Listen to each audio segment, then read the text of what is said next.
Tonight on Nightline, the US says the discovery of warheads in Iraq is not enough to trigger war yet. 150 refugees rejected by Australia arrive in New Zealand after a year in detention centres.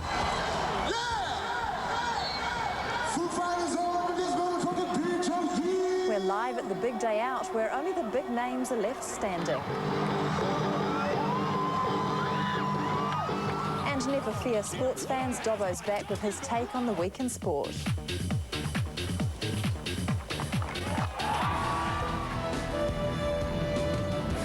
This is Nightline with Carolyn Robinson. Kia ora, good evening. For the first time in 3 months, UN weapons inspectors in Iraq have hit pay dirt. They've found warheads designed to carry chemical weapons. The 12 empty warheads were found in an Iraqi military storage site.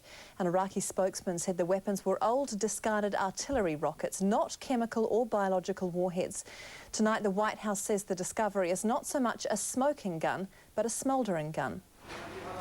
The discovery was made in an Iraqi ammunition bunker 150 kilometres southwest of the capital Baghdad. 11 empty warheads in excellent condition, designed for chemical warfare. A 12th that needs further evaluation. The inspectors say the warheads are prohibited and the Iraqis should have destroyed them, or at least listed them in last month's weapons declaration to the United Nations. The Iraqis say the warheads are obsolete, artillery rockets they imported 16 years ago and now useless. It is neither chemical, neither biological. It is empty warheads. It is small artillery rockets. It is expired rockets, and they were forgotten without any intention to use them. Today's discovery is not so much a smoking gun, said one US official, more a smouldering gun. Under pressure from the White House, the UN inspectors have stepped up their efforts. Today they made surprise house calls on 2 government scientists.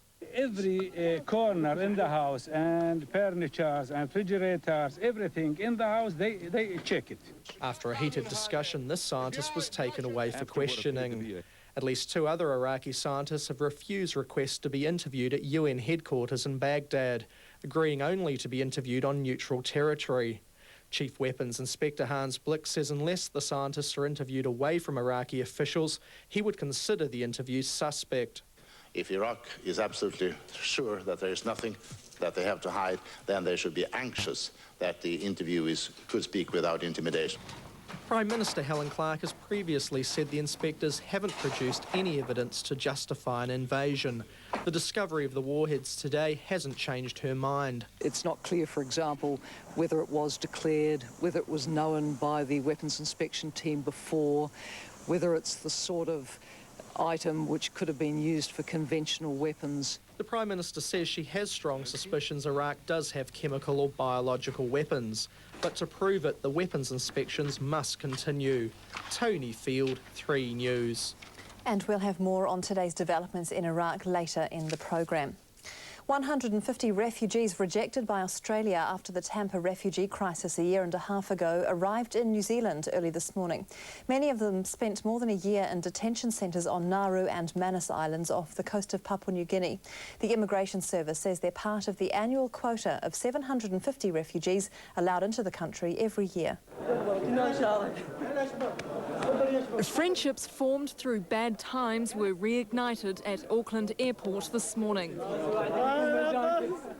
as New Zealand's newest refugees were warmly welcomed by former detainees from Nauru. Many had been at the detention centre for over a year. They say conditions were terrible. Nothing good, I tell you.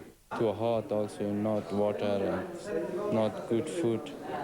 There is too many problems for it. For shower, it's all salt water. Australia's rules on restricting boat people made sure they wouldn't end up there after the Norwegian freighter Tampa rescued hundreds of illegal immigrants from a sinking boat a year and a half ago. Today, Immigration Minister Leanne Dalzell defended taking on refugees Australia doesn't want. I'm not saying that the solution is ideal, but I am saying that if people are mandated, accepted, approved as genuine refugees, then New Zealand has as much a responsibility as other countries in the world to try and find a solution for them. But more than a year of being incarcerated is just about over for these refugees. Early this morning they were loaded onto buses and taken to the Mangere Migrant Centre. They'll stay there for some time to learn about life in New Zealand before they can settle down for good. Hannah Hodson, 3 News. A 36-year-old man was killed when the helicopter he was flying crashed in farmland near Masterton this evening.